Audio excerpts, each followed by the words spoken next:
Hello बच्चों, आज हम लोग शुरू करने वाले हैं कोशिका। बच्चों, कोशिका के बारे में आज हम लोग संपूर्ण जानकारी जो है प्राप्त करेंगे, ठीक है ना। तो आप लोग वीडियो को जो है पूरा देखिएगा और इसका हम लोग एमसीक्यू भी लेकर आएंगे। तो अगर आप जो ये सारी चीजों को कवर कर लेते हैं तो कोशिका जो है आपका सभी एग्जामों के लिए जो है आप लोग देख रहे हैं, इस सभी एग्जामों के लिए जो है ये क्लास आपके लिए महत्वपूर्ण होने वाला है। तो आइए बच्चों, हम लोग शुरू करते हैं कोशिका। तो बच्चों, कोशिका जो है ये जीव विज्ञान का चैप्टर है। तो सबसे पहले हम लोग समझने का प्रयास करते हैं कि जीव विज्ञान ये होता क्या है। ठीक है बच्चों, तो आइए सबसे पहले हम समझने का प्रयास करते हैं कि जीव विज्ञान ये क्या होता है। तो बच्चों, अगर हम लोग बात करें जीव विज्ञान की, ठीक है, तो जीव विज्ञान जो है एक वर्ड बायोलॉजी से मिलकर बना है।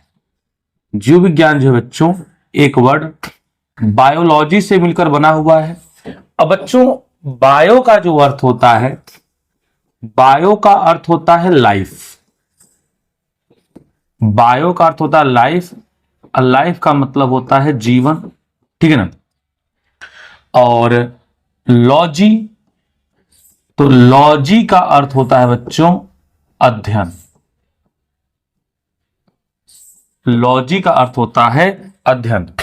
मतलब बच्चों, जीव विज्ञान विज्ञान की वह शाखा है, जीव विज्ञान विज्ञान की वह शाखा है जिसके अंतर्गत जीवों के बारे में अध्ययन किया जाता है। ठीक है, जीव विज्ञान विज्ञान की वह शाखा है जिसके अंतर्गत जीवों के बारे में अध्ययन किया जाता है।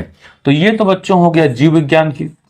लेकिन बच्चों एक बात अगर हम लोग समझें, ठीक है ना, तो जीव विज्ञान को तो दो भागों में बांटा गया है। एक जंतु विज्ञान होता है और एक होता है वनस्पति विज्ञान, ठीक है ना। तो जीव विज्ञान को दो भागों में बांटा गया है, एक होता है जंतु विज्ञान और एक होता है वनस्पति विज्ञान। तो बच्चों यहां भी वही चीज है, जीव विज्ञान के दो भाग हैं, एक है जंतु विज्ञान, ठीक है, और एक है वनस्पति विज्ञान। तो जो दो भाग हैं, एक जंतु विज्ञान है और एक वनस्पति विज्ञान। बच्चों, जो जंतु विज्ञान है इसके जनक जो है अरस्तु को माना जाता है, ठीक है, जंतु विज्ञान के जनक अरस्तु को माना जाता है। और जो वनस्पति विज्ञान है इसके जनक जो है बच्चों थियोफ्रेस्टस, वनस्पति विज्ञान के जनक थियोफ्रेस्टस को माना जाता है। इतनी बातें हम लोग ध्यान रखेंगे। अब बच्चों कारण क्या है, ऐसा क्या कारण है कि जंतु विज्ञान के जनक अरस्तु को माना जाता है। तो बच्चों उन्होंने एक पुस्तक लिखा था और उस पुस्तक का नाम था हिस्टोरिया ऑफ एनिमिलियम। हिस्टोरिया ऑफ एनिमिलियम एक पुस्तक था जो लिखा था अरस्तु ने, ठीक है ना। थियोफ्रेस्टस की बात करें तो इन्होंने एक पुस्तक लिखा था Historia of plantarum. Historia of plantarum, तो इन्होंने बच्चों पुस्तक लिखा था। अब इन्होंने इस पुस्तक में जो है बहुत सारे एनिमल्स के बारे में जो है डिस्क्राइब किया था और इन्होंने इस पुस्तक में बहुत सारे प्लांट्स के बारे में डिस्क्राइब किया था। तो बच्चों यही कारण है कि जो जंतु विज्ञान के जनक हैं अरस्तु को माना जाता है और जो वनस्पति विज्ञान के जनक हैं वो थियोफ्रेस्टस को माना जाता है। ठीक है बच्चों, तो याद रखिएगा कि जंतु विज्ञान का जनक अरस्तु को माना जाता है। इन्होंने एक बुक लिखा था, उस बुक का नाम क्या था, हिस्टोरिया ऑफ एनिमिलियम। और थियोफ्रेस्टस ने एक बुक लिखा था जिसका नाम था हिस्टोरिया ऑफ प्लांटेरम। तो बच्चों ध्यान रखिएगा। तो ये बच्चों तो कुछ हो गई बेसिक बातें। अब हम लोग बात करते हैं मूल बातें जो हम लोग का चैप्टर है। ठीक है बच्चों, तो बच्चों अगर हम लोग बात करें कोशिका जीवन की मौलिक इकाई, बच्चों सबसे पहले हमारी बात आती है कि कोशिका क्या होता है। तो बच्चों कोशिका की हम लोग बात करें इंडिविजुअल, अगर हम लोग इंडिविजुअल कोशिका की बात करें तो देखिए बच्चों कोशिका को सबसे पहले जो है रॉबर्ट हुक एक साइंटिस्ट थे, उन्होंने देखा था। ठीक है, तो बच्चों प्रत्येक जीवों का जो शरीर है अत्यंत छोटे छोटे कोष्ठों से मिलकर बना होता है। प्रत्येक जीवों का शरीर अत्यंत छोटे छोटे कोष्ठों से मिलकर बना होता है जिन्हें हम कोशिका कहते हैं। बच्चों जैसे कोई घर की बात करें तो कोई घर जो है छोटी छोटी ईंट से मिलकर बना होता है, ठीक है ना। तो ईंट को जो है हम उस घर की इकाई कहेंगे। तो ठीक इसी प्रकार जो हमारा पूरा शरीर है ये छोटी छोटी कोशिकाओं से मिलकर बना होता है, ठीक है ना। तो उन्हीं को जो है हम कोशिका कहते हैं। तो प्रत्येक जीवों का शरीर अत्यंत छोटे छोटे कोष्ठों से मिलकर बना होता है, जिन्हें कोशिका कहते हैं। अब कोशिका जीवन की मौलिक इकाई है। बच्चों, कोशिका जीवन की मौलिक इकाई क्यों है? क्योंकि प्रत्येक जीवों का शरीर कोशिका एवं कोशिका के उत्पादों से बना होता है, और हमारे शरीर की जो समस्त क्रियाएं हैं ये इन्हीं कोशिकाओं के द्वारा होती हैं, ठीक है ना। हमारे शरीर में जितनी भी क्रियाएं होती हैं वो कोशिकाओं के द्वारा होती हैं। हमारा पूरा शरीर जो कार्य करता है वो एक कोशिका भी वही कार्य करती है, ठीक है ना। तो इसीलिए कहा जाता है कि कोशिका जो है जीवन की मौलिक इकाई है, फंडामेंटल यूनिट है, क्योंकि समस्त क्रिया इन्हीं कोशिकाओं के द्वारा संभव है। फिर कोशिका को जीवों की कार्यात्मक एवं संरचनात्मक इकाई कहा जाता है। कार्यात्मक का मतलब यह है कि हमारा पूरा शरीर जो कार्य करता है वही एक कार्य हमारे छोटी सी कोशिका के भीतर होता है। संरचनात्मक का मतलब यह है कि हमारा पूरा शरीर जो है छोटी छोटी कोशिकाओं से ही मिलकर बना हुआ है। तो इसीलिए कहा जाता है कि जो कोशिका है वो जीवन की कार्यात्मक एवं संरचनात्मक इकाई है। तो बच्चों, उम्मीद है कोशिका आपको समझ में आ गया होगा। अब बच्चों अगर हम लोग बात करें, ठीक है ना, तो कोशिका से संबंधित कुछ बातें हैं। देखिए, सन 1665 ईस्वी में रॉबर्ट हुक ने स्वनिर्मित सूक्ष्मदर्शी की सहायता से कोशिका की खोज की। तो 1665 ईस्वी में रॉबर्ट हुक एक साइंटिस्ट थे। इन्होंने क्या किया कि एक कार्क को, ठीक है, इन्होंने क्या किया, एक कार्क लिया, कार्क को जो है अपने सूक्ष्मदर्शी के नीचे रखा। और जब इन्होंने रखा तो ये जो है मधुमक्खी के छत्ते के समान, मधुमक्खी के छत्ते के समान दिखाई दिया इनको। और जब इनको मधुमक्खी के छत्ते के समान दिखाई दिया तो आप लोगों ने देखा होगा कि जो मधुमक्खी के छत्ते होते हैं, ठीक है ना, ये कैसे होते हैं, तो इसमें छोटे छोटे कमरे होते हैं बस। तो उन्हीं छोटे छोटे कमरों को इन्होंने क्या कह दिया, इन्होंने उसका नाम दे दिया कोशिका, ठीक है ना। तो सन 1665 ईस्वी में रॉबर्ट हुक ने स्वनिर्मित सूक्ष्मदर्शी की सहायता से कोशिका की खोज की, और इन्होंने अपने सूक्ष्मदर्शी के नीचे कार्क को, लकड़ी के कार्क को रखा, तो उनको मधुमक्खी के छत्ते के समान दिखाई दिया, जिसको छोटा कमरा कहा जाता है। और छोटा कमरा को सेलुला कहते हैं, और सेलुला से ही बन गया सेल, और सेल से क्या बन गया, कोशिका। तो प्रत्येक जीवों का शरीर अत्यंत छोटे छोटे कोशिकाओं से बना होता है। इस कोशिका की खोज सबसे पहले रॉबर्ट हुक ने की थी, ध्यान रखिएगा। अब बच्चों ध्यान दीजिएगा कि जो रॉबर्ट हुक ने कोशिका खोजी थी मृत कोशिका थी, ठीक है ना। तो रॉबर्ट हुक ने तो सबसे पहले कोशिका खोजा, लेकिन ये कोशिका जब उन्होंने खोजा तो ये कोशिका मृत थी। तो मृत थी तो प्रश्न ये उठता है कि जीवित कोशिका की खोज किसने की? तो जीवित कोशिका में आता है एंटोनी वान ल्यूवेनहॉक। तो जीवित कोशिका की खोज एंटोनी वान ल्यूवेनहॉक ने की। इसने जल में एक जीवित जीव को खोजा। इन्होंने जल में जो है रहने वाले जलीय जीवों के बारे में इन्होंने सबसे पहले पता किया, और वो चूंकि जीवित थे। तो याद रखिएगा कि मृत कोशिका की खोज जो है रॉबर्ट हुक ने की है, और जीवित कोशिका की जो खोज है वो एंटोनी वान ल्यूवेनहॉक ने की है, ठीक है ना। अब बच्चों एक प्रश्न और बात करें कि कोशिका के अध्ययन को, स्टडी ऑफ सेल, कोशिका के अध्ययन को कहा जाता है कोशिका विज्ञान, अंग्रेजी में साइटोलॉजी। तो याद रखिएगा, कोशिका के अध्ययन को कोशिका विज्ञान कहा जाता है, साइटोलॉजी कहा जाता है, ठीक है ना। अब रॉबर्ट हुक की बात करें तो रॉबर्ट हुक ने माइक्रोग्राफिया नामक एक पुस्तक भी लिखा था। रॉबर्ट हुक ने उस समय माइक्रोग्राफिया नामक एक पुस्तक भी लिखा था। तो इस बात को ध्यान रखिएगा कि रॉबर्ट हुक ने माइक्रोग्राफिया नामक पुस्तक लिखा था। कौन सी पुस्तक बच्चों? माइक्रोग्राफिया पुस्तक लिखा था किसने? रॉबर्ट हुक ने लिखा था, ठीक है। एंटोनी वान ल्यूवेनहॉक कैसे पीछे रह सकते हैं? तो एंटोनी वान ल्यूवेनहॉक ने secret of the nature, Antonie van Leeuwenhoek ने सेक्रेट ऑफ द नेचर यानी प्रकृति के रहस्य नामक एक पुस्तक को लिखा। तो इस बात को भी ध्यान रखिएगा, एंटोनी वान ल्यूवेनहॉक ने सेक्रेट ऑफ द नेचर नामक पुस्तक लिखा। इन्होंने इसमें प्रकृति के बहुत सारे रहस्यों के बारे में वर्णन किया, ठीक है ना, और इसीलिए ये आज भी इतने महान वैज्ञानिक में माने जाते हैं। बच्चों आधुनिक कोशिका विज्ञान का जनक, तो आधुनिक कोशिका विज्ञान का जो जनक है वो स्वांसन को माना जाता है। आधुनिक कोशिका विज्ञान का जो जनक है वो स्वांसन को माना जाता है, और स्वांसन ने अपने समय में बच्चों, ठीक है ना, कोशिका सिद्धांत भी दिया था। इसीलिए आधुनिक कोशिका विज्ञान का जो जनक है वो स्वांसन को माना जाता है। तो इस बात को आप लोग ध्यान रखिएगा। अब बच्चों आधुनिक का तो हमें पता चल गया, ठीक है ना। अब ये बताइए कि भारत के कोशिका विज्ञान के जनक कौन है, तो वो है A.K. शर्मा। तो आधुनिक कोशिका विज्ञान के जनक स्वांसन हो गए, और भारत के कोशिका विज्ञान के जो जनक हैं वो A.K. शर्मा हो गए, ठीक है। तो भारत के कोशिका विज्ञान के जनक A.K. शर्मा, और आधुनिक कोशिका विज्ञान के जनक, ठीक है ना, वो हो गए स्वांसन। बच्चों सबसे बड़ी कोशिका की बात करें तो शुतुरमुर्ग के अंडे की होती है। बच्चों देखिए, अगर कोई भी एग है, तो कोई भी एग है, चाहे वो एग बड़ा हो और चाहे छोटा, वो एक ही कोशिका का बना होता है। बच्चों याद रखिएगा, अंडा जितने भी होते हैं, एग्स जितने भी होते हैं, वो सिंगल कोशिका का बना होता है, ठीक है। तो सिंगल कोशिका का बना होता है। तो चूंकि शुतुरमुर्ग का अंडा सबसे बड़ा होता है, इसलिए जब सबसे बड़े कोशिका की बात आए तो शुतुरमुर्ग के अंडे की बात होती है, ठीक है। तो सबसे बड़ी कोशिका शुतुरमुर्ग के अंडे की होती है। सबसे लंबी कोशिका तो तंत्रिका तंत्र की कोशिका, जिसको न्यूरॉन सेल कहा जाता है।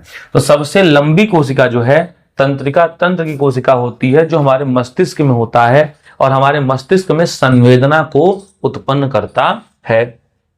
मस्तिष्क की कोशिका को न्यूरॉन कहा जाता है, और ये एकमात्र कोशिका है जिसमें कोशिका विभाजन की क्षमता नहीं पाई जाती, ध्यान रखिएगा, ठीक है ना।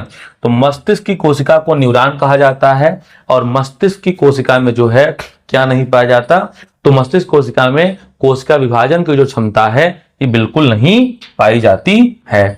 इतनी बातें हो गई बच्चों। अब आगे बात करें, सबसे छोटी कोशिका मानव में शुक्राणु है।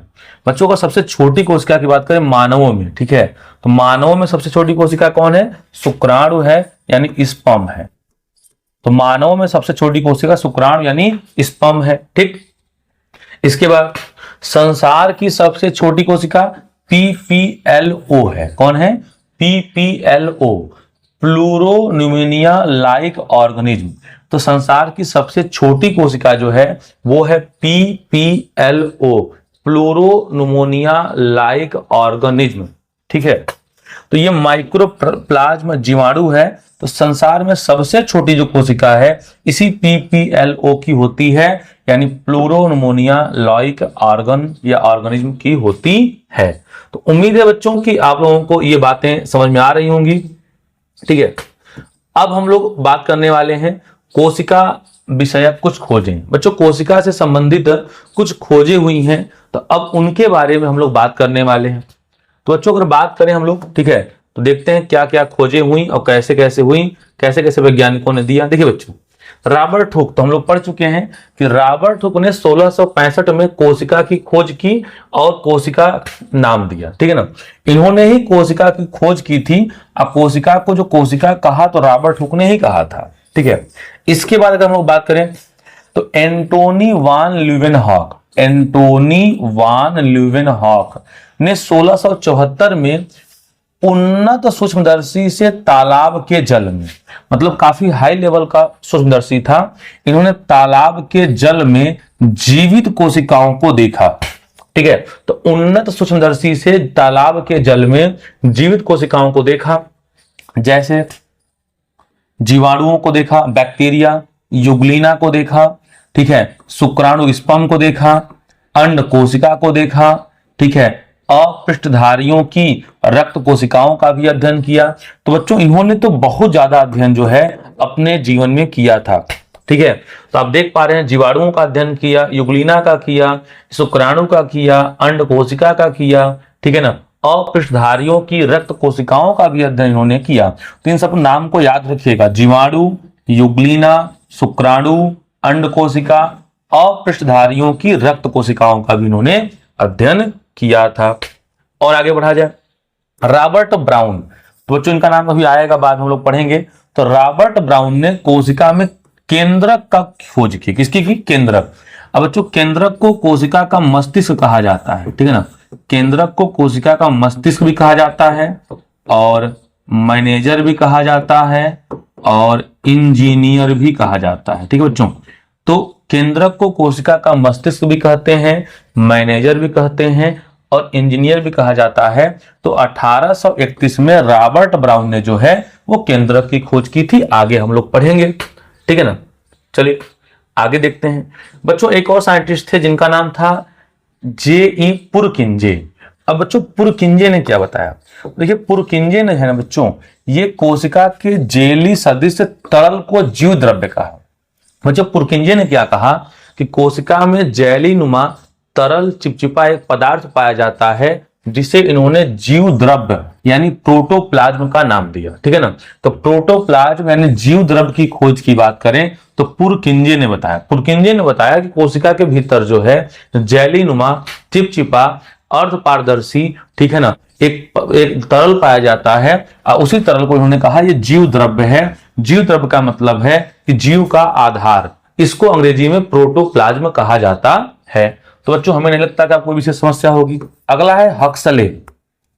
हक्सले ने क्या बताया, तो हक्सले ने कहा कि जीव द्रव्य जो है जीवन का भौतिक आधार है। हक्सले ने इसी जीव द्रव्य को कहा कि जीव द्रव्य जो है ये भौतिक आधार है जीवों का, मतलब जीव द्रव्य होना ही होना चाहिए। अगर कोई जीव जीवित है तो इसका मतलब उसका जो जीव द्रव्य का आधार है, वो जीव द्रव्य का आधार कौन होगा, वो जो है जीवन का जो आधार कौन होगा, तो जीवन का जो आधार है वो जीव द्रव्य ही है। तो हक्सले ने जीव द्रव्य को जीवन का आधार बताया, इस बात को बच्चों याद रखिएगा। तो हक्सले ने जीव द्रव्य को जीवन का आधार बताया, ठीक है ना। अगला है J.M. स्लीडन एवं थियोडर स्वान। पूरा नाम ध्यान दीजिएगा, इनका पूरा नाम बच्चों बहुत इंपॉर्टेंट है, ठीक है। J.M. स्लीडन, ये एक अलग साइंटिस्ट थे, J.M. स्लीडन, ठीक है। और एक साइंटिस्ट कौन है, तो एक साइंटिस्ट का नाम आप देख पा रहे हैं, ये है थियोडर स्वान। तो ये दो साइंटिस्ट थे, एक थे J.M. स्लीडन और एक थे थियोडर स्वान। इन्होंने बच्चों जो है सबसे महत्वपूर्ण चीज क्या दी, इन्होंने कोशिका सिद्धांत दिया। और बच्चों इन्होंने 1938 में दिया और इन्होंने 1939 में दिया, इस बात को भी ध्यान रखिएगा। अब क्या था इनका सिद्धांत, इन दोनों ने मिलकर दिया कि सभी जीवधारी जंतु व पौधे कोशिकाओं से बने होते हैं। बच्चों इन्होंने ही कहा, स्लीडन एवं स्वान ने ही कहा कि सभी जीवधारी मतलब पेड़ हो चाहे पौधे हो, वो कोशिकाओं से ही बने होते हैं। मतलब जितने भी जीव हैं धरती पर, ठीक है ना, अगर वो जीव हैं तो निश्चित रूप से कोशिका से ही बने होंगे, इसी बात को कहा स्लीडन एवं स्वान ने, ठीक है ना। तो सभी जीवधारी चाहे जंतु हो या पौधे कोशिकाओं से बने होते हैं, इस बात को इन्होंने कहा। एक बात इन्होंने और क्या कहा, इन्होंने कहा कोशिका ही जीवधारियों का संरचनात्मक व कार्यात्मक इकाई है। तो बच्चों ये दो पॉइंट आप लोग याद रखिएगा। इन्होंने क्या कहा कि सभी जीवधारी कोशिका एवं कोशिका के उत्पादों से बने होते हैं, और दूसरी बात जो कोशिका है जीवों की कार्यात्मक एवं संरचनात्मक इकाई है। ये दोनों बात कोशिका सिद्धांत की जो बात है स्लीडन एवं स्वान ने बताया। तो याद रखिएगा कि सभी जीवधारी कोशिकाओं से बने होते हैं, दूसरा कोशिका ही जीवधारियों की संरचनात्मक व कार्यात्मक इकाई होती है। तो सभी जीवधारी कोशिकाओं से ही बने होते हैं, अब कोशिका ही जीवधारियों की कार्यात्मक एवं संरचनात्मक इकाई है। इन दोनों बातों को आप लोग याद रखिएगा। बच्चों ये तो कोशिका सिद्धांत हो गया। एक और कोशिका सिद्धांत है जिसको दिया रुडोल्फ विर्चो ने। अब बच्चों रुडोल्फ विर्चो ने क्या बताया, ध्यान से देखिएगा। तो रुडोल्फ विर्चो बच्चों वैज्ञानिक का नाम है, इन्होंने 1855 में दिया। इन्होंने कोशिका सिद्धांत को और बल प्रदान किया। बच्चों देखिए स्लीडन एवं स्वान ने तो बता दिया कि समस्त जो जीव हैं वो कोशिका से बनेंगे, और कोशिका जो है जीवों की कार्यात्मक एवं संरचनात्मक इकाई है। लेकिन रुडोल्फ विर्चो ने इससे थोड़ी सी और आगे की बात कह दी। क्या कह दी, इन्होंने कहा, ठीक है ना, कि बताया कि कोशिकाओं की उत्पत्ति पूर्ववर्ती कोशिकाओं से ही होती है और यह वाक्य अब कोशिका का अभिन्न अंग है। इन्होंने कहा कि जितनी भी नई कोशिकाओं की उत्पत्ति होती है वो पुरानी व पूर्ववर्ती कोशिकाओं से ही होती है। विर्चो ने क्या कहा, ध्यान सुनिएगा, ओमनी सेलुला और ई सेलुला, मतलब जितनी भी नई कोशिकाओं का निर्माण होता है वो पूर्ववर्ती कोशिकाओं से ही होता है। इन्होंने कहा जो नई कोशिकाएं हैं, इन्होंने नई कोशिकाओं को जो है संतति कोशिका का नाम दिया, और जो पूर्ववर्ती कोशिकाएं थी उसको इन्होंने मातृ कोशिका का नाम दिया। तो इस बात को आप लोग ध्यान रखिएगा, ठीक है। अब बच्चों अंतिम है नाल एवं रस का।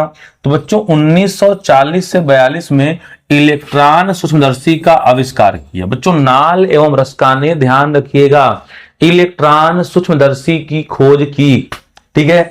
अब बच्चों इलेक्ट्रॉन सूक्ष्मदर्शी की जो कीमत है वो करोड़ों में होती है, ठीक है ना। तो 1940 से 42 के दौरान इन्होंने इलेक्ट्रॉन सूक्ष्मदर्शी की खोज की।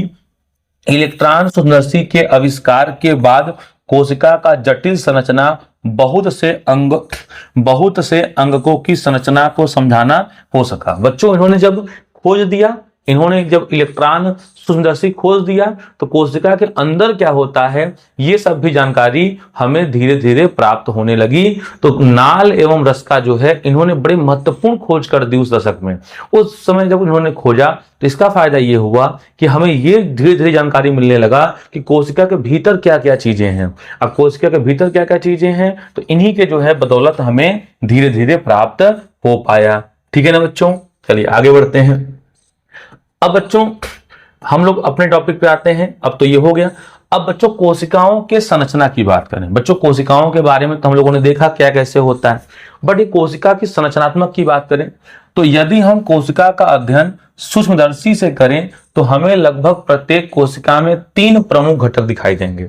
बच्चों अगर कोशिका को सूक्ष्मदर्शी के द्वारा अंडर द माइक्रोस्कोप देखा जाए तो हमें 3 चीजें जो हैं ज्यादा दिखाई देती हैं। क्या दिखाई देती हैं?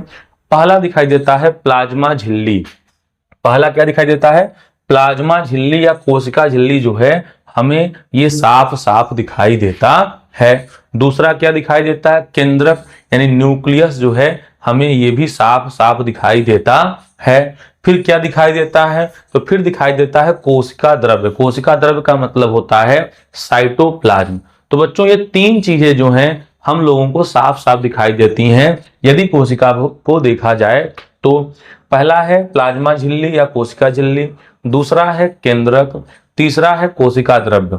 तो यदि हम कोशिका का अध्ययन किसी भी स्कोप से करें, काफी अच्छे स्कोप से करें, तो हमें 3 चीज दिखाई देती है। तीनों का नाम याद रखिएगा, प्लाज्मा झिल्ली, केंद्रक और कोशिका द्रव्य। अब बच्चों हम लोग बात करेंगे कोशिका झिल्ली की। बच्चों कोशिका झिल्ली के कई नाम हैं, ठीक है ना। आप देख रहे हैं प्लाज्मा झिल्ली भी है, इसको कोशिका कला भी कहा जाता है, इसको अर्धपारगम्य झिल्ली भी कहा जाता है। अब बच्चों बात करें कोशिका झिल्ली की तो ध्यान से देखिएगा और बताइएगा कि इसमें आपको क्या कुछ अच्छा लग रहा है कि नहीं लग रहा है बच्चों, ठीक है बच्चों। देखिए अब बच्चों अगर हम लोग बात करें, ठीक है ना, इसकी अगर हम लोग बात करें थोड़ी सी देखिएगा तो कोशिका झिल्ली जो है पादप कोशिका और जंतु कोशिका दोनों में पाई जाती है। तो बच्चों ध्यान रखिएगा ये एनिमल और प्लांट दोनों में पाई जाती है, तो हमें ये मालूम चल गया। तो बच्चों जो कोशिका झिल्ली है ये पादप कोशिका में भी पाई जाती है और जंतु कोशिका में भी पाई जाती है। ये बात हमें पता चल गया जब हम इसको माइक्रोस्कोप से देखे तो कोशिका झिल्ली के बारे में ये पॉइंट याद रखिएगा कि कोशिका झिल्ली पादप कोशिका और जंतु कोशिका दोनों में पाई जाती है। बच्चों जंतु कोशिका में यह जो है बाहर की ओर होगा और पादप कोशिका में यह जो है कोशिका भित्ति के ऊपर पाई जाती है। बच्चों इसका क्या मतलब है? इसका मतलब यह है जैसे कोई जंतु कोशिका हो गया तो जंतु कोशिका के बाहर ये होगा, ये लेयर जो है यही होगी कोशिका झिल्ली, ठीक है। लेकिन अगर पादप कोशिका की बात करेंगे तो पादप कोशिका में तो पहले कोशिका भित्ति पाया जाएगा, ठीक है।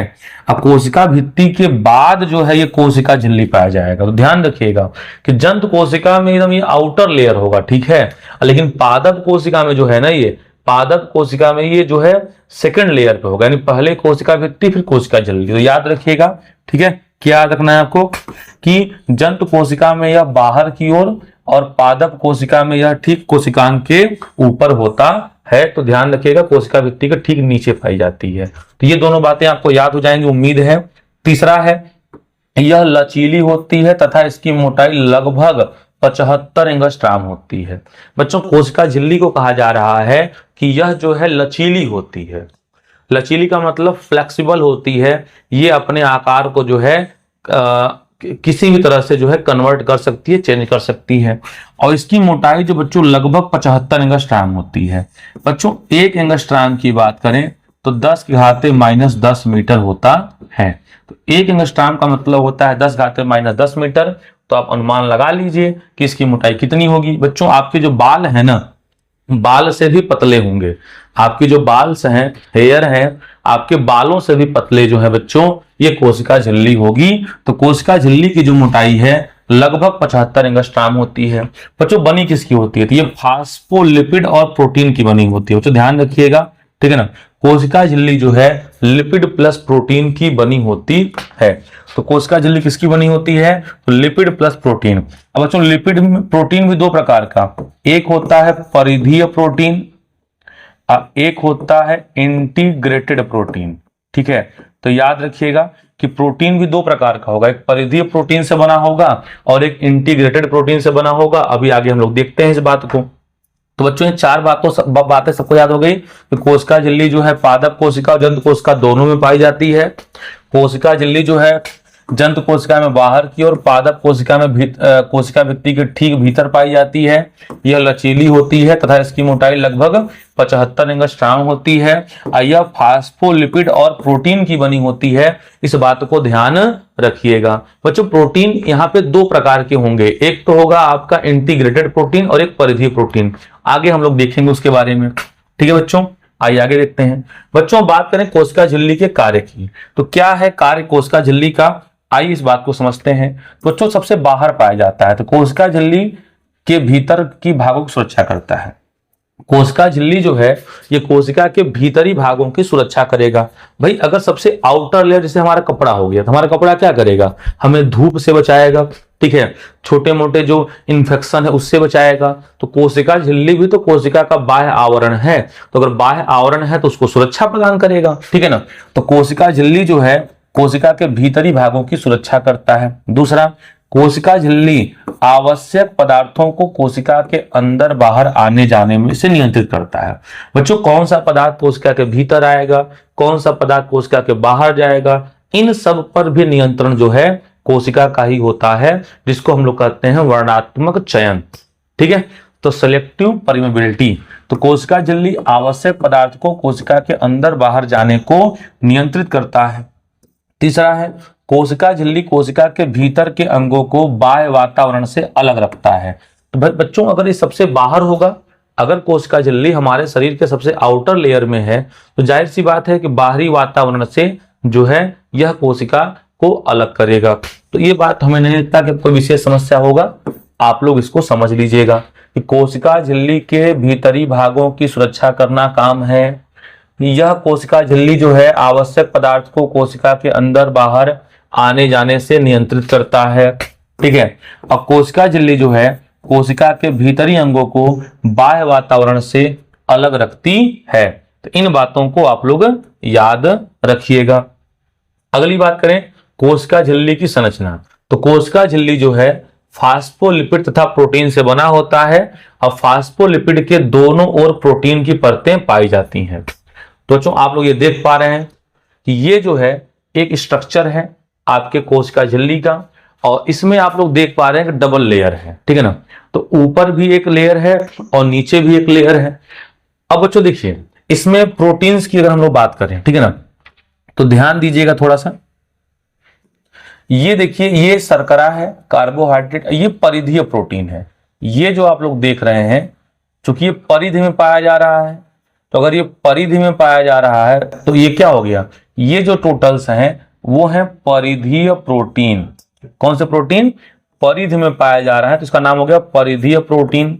लेकिन एक बात और ध्यान दीजिएगा कि ये जो आप लोग देख पा रहे हैं ये इस पार से उस पार हो गया, तो इसका नाम है इंटीग्रेटल प्रोटीन है। मतलब ये ही जो है पदार्थों को एक ओर से दूसरे ओर ले जाने में सहायता करेगा। और उसके बाद फास्फोलिपिड कौन सा है? तो ये जो आप लोग ब्लू कलर का देख रहे हैं यही आपका जो है फास्फोलिपिड है। और जो रेड कलर में है इसका नाम है इंटीग्रेटेड प्रोटीन। अब बच्चों ये कहीं कहीं आप देखेंगे येलो पार्ट है, तो येलो जो है कोलेस्ट्रॉल है, और आप जानते हैं कि लिपिड में कोलेस्ट्रॉल की मात्रा पाई जाती है, जिससे हार्ट अटैक जैसी समस्याएं भी आती हैं। तो बच्चों ये जो हो गया मॉडल। अच्छा बच्चों इस मॉडल को दिया किसने? तो इस मॉडल को दिया सिंगर एवं निकोलसन। सिंगर एवं निकोलसन, तो दो साइंटिस्ट थे, सिंगर एवं निकोलसन ने दिया, और इस मॉडल को कहा जाता है फ्लूइड एंड मोज़ेक मॉडल। इस मॉडल को कहा जाता है फ्लूइड एंड मोज़ेक मॉडल भी कहा जाता है। तो इस बात को ध्यान में रखिएगा बच्चों। इसका एक जो है संरचना और है, इसका देखिए थोड़ा स्पष्ट है ये। तो इसमें है कि कोशिका कला की संरचना तरल मोज़ेक मॉडल जो है, तो इस प्रकार से आप देख रहे हैं, थोड़ा सा सिंपल कलर्स में है, बाकी है वही चीजें। ये लिपिड की परत है और दोनों तरफ जो है प्रोटीन्स की लेयर भी है। तो ये आप लोग देखकर समझ सकते हैं, ठीक है ना। तो आप लोग इसको बना सकते हैं अपने एग्जाम्स के लिए। बच्चों कोशिका झिल्ली केवल इलेक्ट्रॉन सूक्ष्मदर्शी से ही देखा जा सकता है। बच्चों ये इतने जो हैं शार्प होते हैं, इतने महीन होते हैं, इतने पतले होते हैं कि इनको देखने के लिए हमें केवल और केवल किसकी आवश्यकता होगी? तो हमें आवश्यकता होगी इलेक्ट्रॉन सूक्ष्मदर्शी की। अब बच्चों बात करें कोशिका कला के आधार पर पदार्थों का परिवहन। तो बच्चों कैसे परिवहन होता है? मतलब अगर कोई कोशिका झिल्ली है तो इसके आर पार पदार्थों का परिवहन कैसे होगा? तो बच्चों इस परिवहन के लिए जो है तो कई सारी चीजों की आवश्यकता होती है। तो आइए देखते हैं।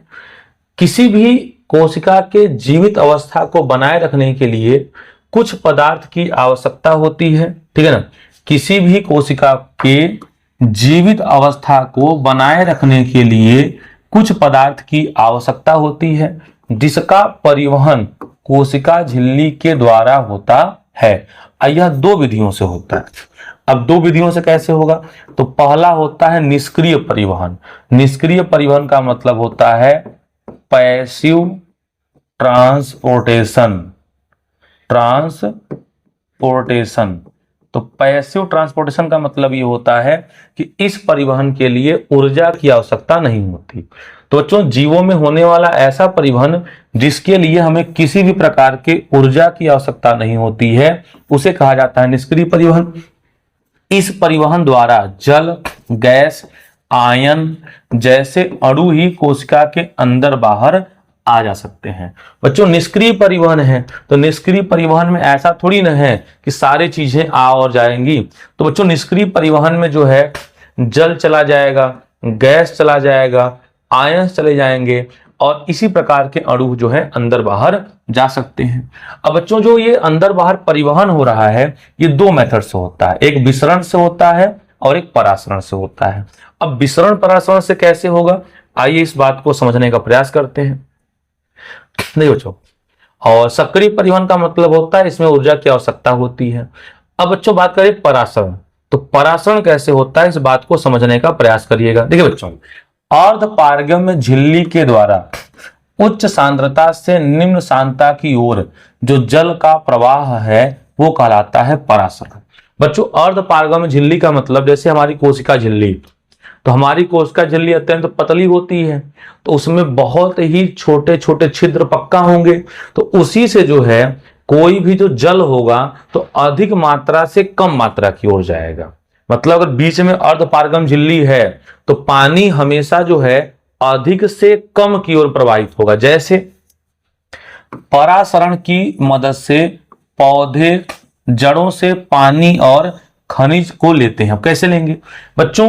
पौधों में पानी की मात्रा कम होगी, पौधों में पानी की मात्रा कम होगी, और जड़ में अगर जाएंगे तो जड़ जो है, जड़ में मिट्टी होगा, और मिट्टी में जो है कहीं ना कहीं पानी की मात्रा ज्यादा होगी। तो अगर मिट्टी में पानी की मात्रा ज्यादा हुई, अगर मिट्टी में पानी की मात्रा ज्यादा हुई तो पौधों के जड़ में जो है मिट्टी पानी की मात्रा कम होगी, तो पानी अधिक से कम की ओर अपने आप प्रवाहित हो जाएगा। और इस प्रकार जो जड़ हैं, जड़ों में जो मूल रोम्स हैं वो ऑटोमेटिकली क्या करेंगे? पानी को एब्जॉर्ब कर लेंगे। ठीक है, तो याद रखिएगा, ठीक है, कि परासरण की मदद से पौधे जड़ों से पानी और खनिज को एब्जॉर्ब करते हैं, लेते हैं। बच्चों खनिज कैसे लेंगे? तो खनिज जो है पानी में घुल जाते हैं। अब पानी में घुल जाते हैं और जब पौधे पानी को अवशोषित करते हैं तो अवशोषित करने के दौरान जो है ये ऑटोमेटिकली मिनरल्स भी पानी के साथ आ जाते हैं। ठीक,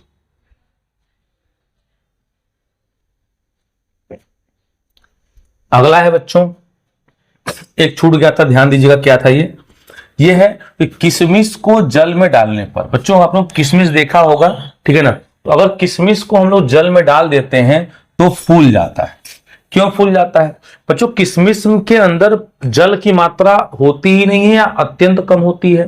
तो किशमिश के अंदर जल की मात्रा अत्यंत कम होती है और जब उसको आप जल में डालेंगे तो किशमिश के बाहर पानी ज्यादा होगा और किशमिश के अंदर पानी कम होगा। तो पानी ज्यादा से कम की ओर, तो जब पानी ज्यादा से कम की ओर आएगा तो पानी धीरे धीरे किशमिश के ऊपर जो अर्धपारगम झिल्ली जैसी होती है तो उससे क्या होगा, अंदर आ जाएगा। और आप लोग किशमिश खाए होंगे तो कभी उसको से छीलिएगा, जब छीलेंगे ना देखेंगे उसके ऊपर क्या होगा, एक लेयर होगा, उसके ऊपर एक अर्धपारगम झिल्ली होगी। और जब अर्धपारगम झिल्ली होगी तो उस झिल्ली के द्वारा धीरे धीरे पानी जो है किशमिश के भीतर भर जाएगा। तो आप देखेंगे कुछ घंटों के बाद जो किशमिश है फूल जाएगा। ठीक है ना? अगला बात करें, अगर अंगूर को नमक या चीनी के गाढ़े घोल में डाल दिया जाए। बच्चों अगर अंगूर को जो है हम नमक के गाढ़े घोल में डाल दें, ठीक है, या चीनी के गाढ़े घोल में डाल दें तो इससे क्या होगा? बच्चों देखिए गाढ़े घोल में डाल देंगे तो क्या होगा, तो अंगूर के अंदर बच्चों जो है जल की मात्रा थोड़ी ज्यादा होती है। अब अंगूर के अंदर जल की मात्रा ज्यादा होती है, ठीक है, और उसको डाल दिया गया गाढ़े घोल में, तो गाढ़े घोल में जल की मात्रा कम होगी। तो बच्चों यहां क्या होगा कि अंगूर में पानी ज्यादा है तो अंगूर का पानी जो है चला जाएगा अंगूर से बाहर। तो जब अंगूर का पानी अंगूर से बाहर चला जाएगा तो अंगूर क्या होगा, पिचक जाएगा। तो इसीलिए जो है अंगूर क्या होता है, पिचक जाता है। तो याद रखिएगा किशमिश को अगर जल में डाला जाए, ठीक है, तो फूल जाता है, और अंगूर को नमक या चीनी के गाढ़े घोल में डाला जाए, ठीक है ना, तो वो क्या होता है, वो जो है चिपक जाता है और किशमिश जो है फूल जाता है। इस बात को आप लोग ध्यान रखिएगा। थर्ड क्या है, फलों में चीनी और मांस में नमक के परिरक्षण के रूप में उपयोग किया जाता है। तो बैक्टीरिया पानी खो देते हैं और उसका जो है चपाचप जो है यानी जो है कम हो जाता है, इससे बैक्टीरिया मर जाएंगे। बच्चों अगर फलों में चीनी रख दें, फलों के अगल बगल चीनी रख देंगे तो बच्चों चीनी भी जो है क्या करता है, चीनी के भीतर पानी नहीं होता। अब चीनी के भीतर पानी नहीं होता, अगर उसमें कोई बैक्टीरिया आते हैं तो क्या होंगे, बैक्टीरिया के भीतर जो भी जल होगा वो चीनी अवशोषित कर लेगा। तो बैक्टीरिया पानी की कमी से डिहाइड्रेशन से मर जाएंगे। और इसी प्रकार मांस में नमक रख दिया जाए तो नमक भी जो है, ठीक है, पानी को अवशोषित करता है। तो नमक अगर पानी को अवशोषित करेगा और कोई भी बैक्टीरिया या वायरस उसमें आते हैं तो जो भी बैक्टीरिया या वायरस होंगे उनके जल को अवशोषित कर लेगा नमक, तो वो भी जो है पानी की कमी से डिहाइड्रेशन के कारण जो है मर जाएंगे। तो याद रखिएगा, ठीक है। तो फलों में चीनी और मांस में नमक रखा जाता है ताकि वो खराब ना हो। अब क्यों ना खराब हो, क्योंकि ये परासरण के जो कारण है क्या करते हैं, ये जल को अवशोषित कर लेते हैं, तो उनकी जो है मृत्यु हो जाती है। तो बच्चों लग रहा है कि आपको समझ में आ गया होगा। अगला है बच्चों, कटे हुए खीरे टमाटर पर नमक डालने पर कुछ देर में कोशिका में जल के प्लेट में जल एकत्रित हो जाते हैं। बच्चों आप लोगों ने देखा होगा, जब भी आप लोगों ने कभी सलाद काटा होगा तो खीरा हो, टमाटर हो, ठीक है, ककड़ी हो, और उस पर आप लोग नमक जो है काफी मात्रा में छींट दीजिए थोड़ा सा। तो जैसे ही नमक छींटते हैं तो बच्चों आप देखते हैं कि उसमें अचानक इतना पानी कहां से आ गया। तो बच्चों जो नमक है ना, ये जल को अवशोषित करता है, और जब नमक जो है जल को अवशोषित करेगा तो क्या होगा, जितने भी खीरे ककड़ी का नमक होगा वो बाहर आ जाएगा एटमॉस्फेयर में, और बाहर आ जाएगा तो वही जो जल है हम लोग देखते हैं। ठीक है बच्चों, तो ध्यान रखिएगा, ठीक है, कि कटे हुए खीरे टमाटर पर नमक डालने पर कुछ देर में कोशिका से जल जो है प्लेट में एकत्रित हो जाता है। बच्चों आप लोगों ने लौकी, नेनुआ, कोहड़ा, कद्दू, ये सारी चीजें देखी होंगी। तो बच्चों इसके भी सब्जी में जैसे ही नमक डाला जाता है तो आप लोग देखकर आश्चर्य हो जाएंगे कि इतना सारा पानी इसमें कहां से आ गया। तो इतना पानी कहां से आ गया, जो जल है वो जो नमक है ये जल के मॉलिक्यूल्स को एब्जॉर्ब करता है। तो जितने भी पानी थे लौकी में, नेनुआ में, वो क्या होते हैं, वो अवशोषित कर लेता है जो है जल, इसीलिए जो है उसका पानी बाहर आता है। तो इन सबका कारण जो है वो परासरण ही होगा। परासरण को अंग्रेजी में कहते हैं ऑस्मोसिस। ठीक है, आइए पांचवा देखते हैं। तो पांचवा बच्चों आप लोग देख लीजिएगा, सेम वही खराब होने वाला पदार्थ के रूप में है। तो बहुत गाढ़ा शरबत, ठीक है, कमरे के ताप पर बिना खराब हुए रह सकता है, जबकि पतला शरबत कुछ समय में खराब हो जाता है। ऐसे पतले शरबत में सूक्ष्म जीवों के वृद्धि के कारण होता है। गाढ़ा शरबत में जो है सूक्ष्म जीव वृद्धि नहीं कर पाते, क्योंकि परासरण के कारण उनकी मृत्यु हो जाती है, और यह खाद्य संरक्षण का सिद्धांत है। बच्चों जो गाढ़ा शरबत होगा वो खराब नहीं होगा, क्योंकि गाढ़े शरबत में क्या होता है बच्चों, पानी की कमी होती है। तो जब गाढ़े शरबत में पानी की कमी होगी और जैसे ही कोई सूक्ष्म जीव उसमें प्रवेश करेगा तो गाढ़ा शरबत उसका उल्टा पानी जो है अवशोषित कर लेगा, सूक्ष्म जीव मर जाएंगे। और जब सूक्ष्म जीव मर जाएंगे तो सूक्ष्म जीव अपने जीवों की संख्या में वृद्धि नहीं कर पाएंगे। अब वृद्धि नहीं कर पाएंगे तो जो भी शरबत होगा वो खराब ही नहीं होगा। इसीलिए गाढ़ा शरबत जो है कमरे के ताप में देर में खराब होगा, और जो पतला शरबत है वो जल्दी खराब होगा। तो ये टेक्निक आप लोग अब देखे होंगे। बच्चों अगला है, अधिक खारा पानी पीने से प्यास नहीं बुझती। अगर बच्चों आपको खूब प्यास लगा है, ठीक है ना, और आप लोग बहुत अधिक खारा पानी पी लीजिए, तो बच्चों बहुत अधिक खारा पानी पीने से प्यास नहीं बुझती, क्योंकि खारा पानी आहार नाल में जल को परासरण के कारण एकत्रित कर देता है। अब परासरण के कारण आहार नाल में सारा पानी इकट्ठा हो गया। अब बच्चों पानी होना कहाँ चाहिए, तो पानी आपके ब्लड में होना चाहिए, ठीक है ना। जो हम लोग पानी पीते हैं आफ्टर सम टाइम, कुछ समय के बाद ये सारा वाटर जो है हमारे रक्त में विलीन हो जाता है। और जब आप ज्यादा खारा पानी पी लेंगे तो ये जो है नमक ज्यादा हो जाएगा, और नमक जो है आहार नाल में पानी को जो है एकत्रित कर देगा। और जब पानी आहार नाल में होगा, आपके रक्त में नहीं होगा, तो आपको हो जाएगा डिहाइड्रेशन। डिहाइड्रेशन का मतलब होता है डी माने डीके यानी कमी, और हाइड्रेशन माने होता है पानी। तो आपके बॉडी में फ्री वाटर यानी पानी की कमी हो जाएगी और आपको प्यास ज्यादा लगेगा। तो कभी भी खारा पानी पीने से बच्चों जो है हम लोग को प्यास नहीं बुझती। अच्छा बच्चों आप लोगों ने चीज और देखा होगा, हाई साल्ट और हाई शुगर, ये जब भी हम खाते हैं हमें प्यास लग जाती है। बच्चों आपको भले प्यास ना लगी हो, अगर आपको एक लड्डू दे दिया जाए और आप उसको खाएं तो आपको तुरंत प्यास लग जाती है, क्योंकि बच्चों हाई साल्ट और हाई शुगर ये दो चीजें जो है बच्चों जल को एकत्रित करते हैं। तो जैसे ही आप हाई साल्ट और हाई शुगर खाते हैं तो आपके बॉडी में, आपके आहार नाल में जल जो है इकट्ठा हो जाता है। और जैसे ही आपके आहार नाल में जल इकट्ठा हो गया तो आपके पूरे बॉडी में यानी ब्लड में जो है पानी की कमी हो जाएगी। तो आपका जो ब्रेन है वो कहेगा कि आपको प्यास लगा है, तो आप देखते हैं कुछ देर बाद आपको प्यास लग जाती है। और जैसे बच्चों आप बारात का खाना खा के आते हैं तो बारातों में क्या होता है, highly spices, highly salt, highly sugar. तो बच्चों जब ये हम खाते हैं तो हमें खूब प्यास लगता है, इसलिए जब भी हम बारात का या किसी फंक्शन का खाना खा के आते हैं तो हमें रात में ज्यादा प्यास लगते हैं। इसका मेन कारण यही है, ठीक है, तो याद रखिएगा। बच्चों अगला क्या है, अगला ये है कि यदि समुद्र के जल के मछली को नदी के जल में डाल दिया जाए तो वह हाइड्रेशन के कारण मर जाती है। बच्चों अगर समुद्री जल के मछली को, ठीक है, अगर समुद्री जल के मछली को नदी के जल में डाल दिया जाए तो समुद्री जल के मछली के अंदर नमक की मात्रा ज्यादा होगी।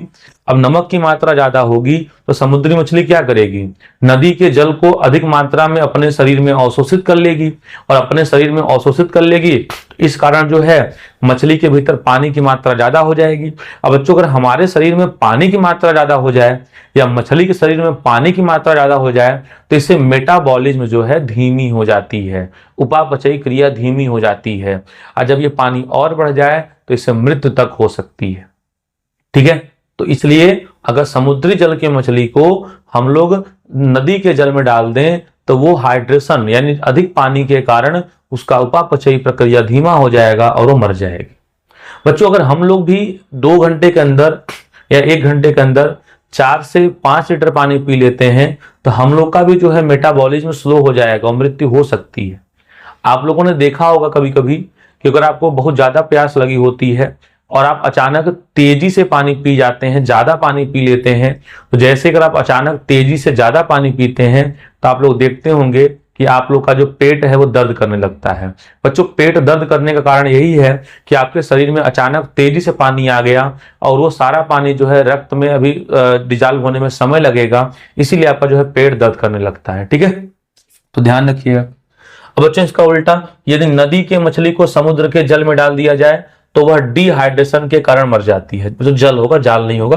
तो डिहाइड्रेशन का मतलब, अब नदी के जो मछलियां हैं उनके अंदर पानी तो होगा, पर्याप्त होगा, और जैसे ही नदी वाली मछली जो है समुद्र में जाएगी तो समुद्र में नमक की मात्रा ज्यादा हो जाएगी, और जब समुद्र में नमक की मात्रा ज्यादा हो जाएगी तो इससे क्या होगा, नमक जो है नदी के मछली को जो है जल को अवशोषित कर लेगा।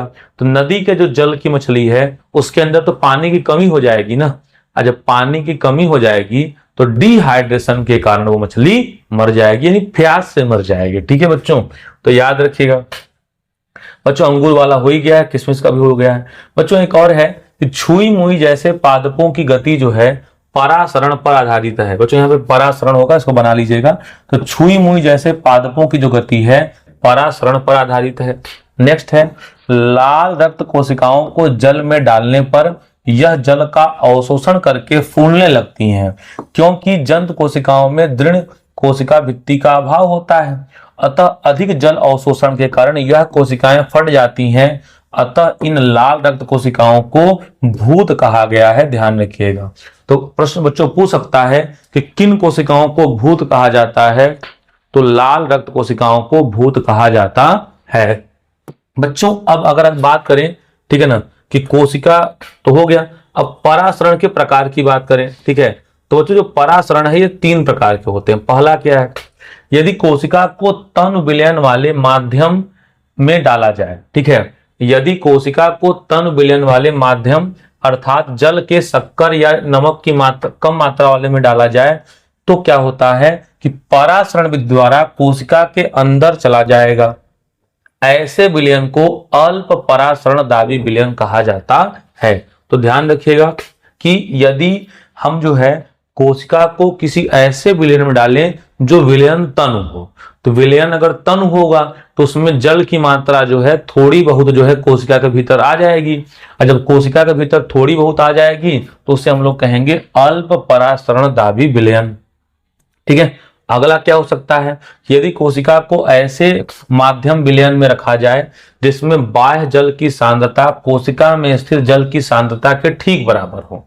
यदि हम कोशिका को किसी ऐसे माध्यम में रखें जिसमें बाहर के जल की सांद्रता कोशिका के अंदर के जल की सांद्रता के ठीक बराबर हो तो इसको कहेंगे समपरासारी विलयन। क्या कहेंगे, कहेंगे समपरासारी विलयन कहते हैं। ठीक है ना, यदि कोशिका के बाहर वाला विलयन अंदर के विलयन से सांद्र है, यदि कोशिका के बाहर का जो विलयन है कोशिका के अंदर के विलयन से अधिक सांद्र है तो जल परासरण द्वारा कोशिका से बाहर आ जाएगा, और जब कोशिका से बाहर आएगा तो उसे कहेंगे, ठीक है, अति परासरण दाबी विलयन। ठीक है, तो जो 3 है तीनों को ध्यान रखिएगा, कोई खास बात इसमें है नहीं।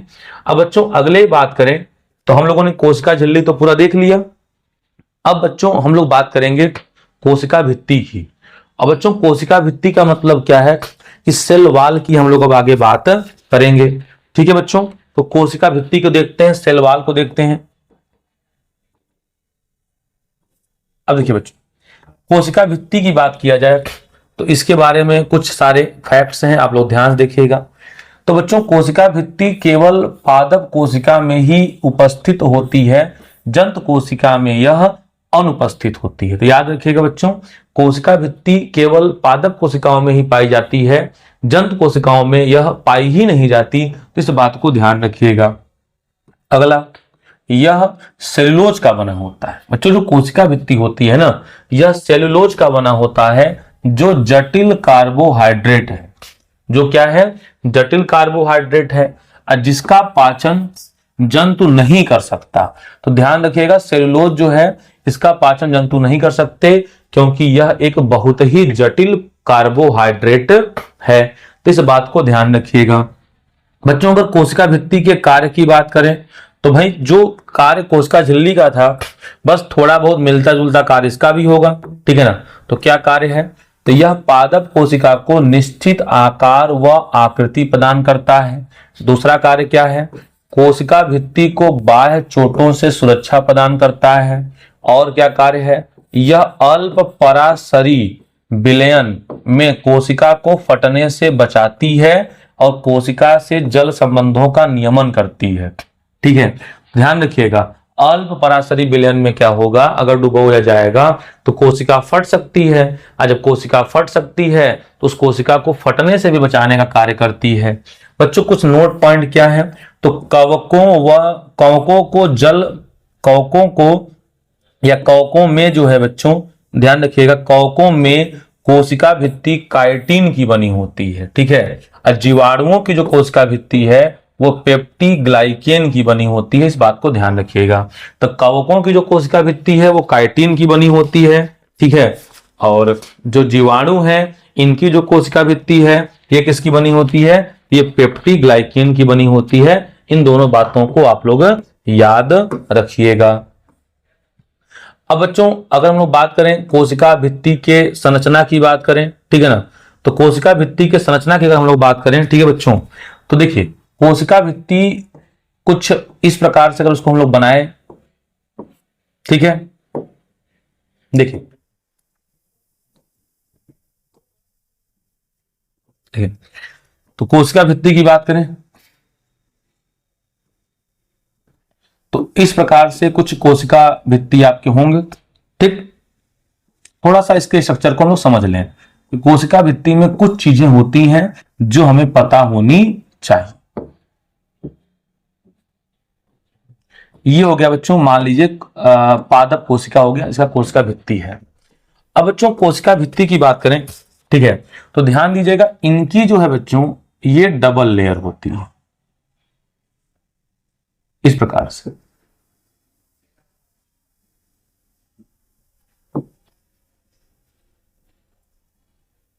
ये हो गया। अब बच्चों ये जो सबसे ऊपर है इसे कहा जाता है प्राथमिक संस्तर। क्या कहते हैं, इसको कहा जाता है प्राथमिक संस्तर। प्राथमिक संस्तर का मतलब क्या होता है बच्चों, तो बच्चों प्राथमिक संस्तर का मतलब होता है प्राइमरी लैमेला। तो बच्चों ये जो कोशिका भित्ति के ऊपर होता है इसका नाम है प्राथमिक संस्तर, यानी इसको कहते हैं प्राइमरी लैमेला। अब बच्चों जो प्राथमिक संस्तर होता है ये किसका बना होता है, तो ध्यान से देखिएगा, ये बना होता है सेल्यूलोज का। जो प्राथमिक संस्तर है ये बना होता है सेल्यूलोज का, और ये बना होता है हेमी सेल्यूलोज का, ये बना होता है सेल्यूलोज का, और ये बना होता है हेमी सेल्यूलोज का। इसके अलावा अगर हम लोग बच्चों बात करें तो ये बना होता है पेक्टिन का और सुबेरिन। तो बच्चों इन सब का जो है ये प्राइमरी लेयर जो है बना होता है। फिर बच्चों बात करें, ये जो लेयर है आप लोग देख पा रहे होंगे ये हो गया द्वितीयक संस्तर।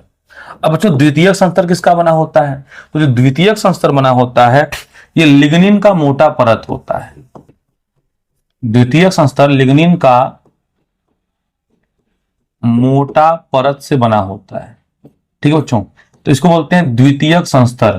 तो जो द्वितीयक संस्तर है ये लिग्निन का एक मोटा परत होता है। तो इन बातों को आप ध्यान रखिएगा। फिर बच्चों क्या होता है कि बहुत सारे पदार्थ जो हैं इनके बीच में ऐसे भरे होते हैं, तो इनके जो बीच में भरे होते हैं तो इसको कहा जाता है मध्य संस्तर। क्या कहते हैं, इसको कहा जाता है मध्य संस्तर। ठीक है, इसके भीतर भरा होता है मध्य संस्तर। इसमें कैल्शियम व मैग्नीशियम के पैक्टेट लवण होते हैं। क्या होते हैं, कैल्शियम व मैग्नीशियम के पैक्टेट लवण होते हैं, जिसको कहा जाता है कोशिकीय सीमेंट। क्या कहते हैं, कोशिकीय सीमेंट कहा जाता है, ध्यान रखिएगा। तो मध्य संस्तर में जो है कैल्शियम और मैग्नीशियम के पैक्टेट लवण होते हैं जिनको कहा जाता है कोशिकीय सीमेंट। ठीक है बच्चों, अब बच्चों कोशिका के इस पार से उस पार के लिए कुछ पदार्थ चाहिए, तो बच्चों इसके आवागमन के लिए एक संरचना होती है, इसका नाम है प्लाज्मोडे। प्लाज्मोडे स्माटा। तो बच्चों एक पादप कोशिका से दूसरे पादप कोशिका में पदार्थों के आवागमन के लिए एक संरचना होती है जिसका नाम है प्लाज्मोडेस्माटा। ठीक है बच्चों, तो उम्मीद है कि आप लोगों को ये सारी चीजें समझ में आ गई होंगी। अब बच्चों आज हम लोगों ने कोशिका से रिलेटेड बहुत सारी चीजें पढ़ी, ठीक है, और इसके बाद हम लोगों ने देखा कि कोशिका सिद्धांत, कोशिका के फैक्ट्स, कोशिका झिल्ली, परासरण, ठीक है ना। तो इन सब चीजों को हम लोगों ने बच्चों आराम से आज देख लिया है, और अगले क्लास में बच्चों हम लोग बात करेंगे कोशिका के भीतर की, और जो अगला क्लास होगा उसमें हम लोग सारा चीज कंप्लीट कर देंगे। तो मिलते हैं अगले वीडियो में, धन्यवाद।